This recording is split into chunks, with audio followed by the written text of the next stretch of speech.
India இலங்கை அணிகளுக்கு இடையிலான cricket போட்டி அட்டவணையில் மாற்றம் செய்யப்பட்டிருப்பதாக பிசிசிஐ அறிவிப்பு வெளியிட்டுள்ளது. இந்திய அணி இந்த மாத இறுதியில் இலங்கையில் சுற்றுப்பயணம் செய்து அந்த நாட்டு அணிக்கு எதிராக 3 20 ஓவர் மற்றும் 3 ஒருநாள் போட்டியில் விளையாடுகிறது. இதில் இந்தியா இலங்கை அணிகள் இடையேயான முதலாவது 20 ஓவர் போட்டி பலகேலையில் வருகின்ற 26ஆம் தேதி நடைபெறும் என்று முதலில் அறிவிக்கப்பட்டிருந்தது. தற்போது இந்த போட்டி ஒரு நாள் தள்ளி வைக்கப்பட்டு வருகின்ற 27ஆம் தேதி நடைபெறும் என்று இந்திய கிரிக்கெட் வாரியம் அறிவித்துள்ளது.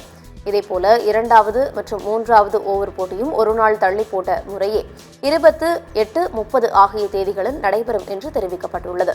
இதேபோல ஒருநாள் தொடரில் முதலாவது ஆட்டம் ஆகஸ்ட் 1ஆம் தேதியிலிருந்து 2ஆம் தேதிக்கு மாற்றப்பட்டுள்ளது.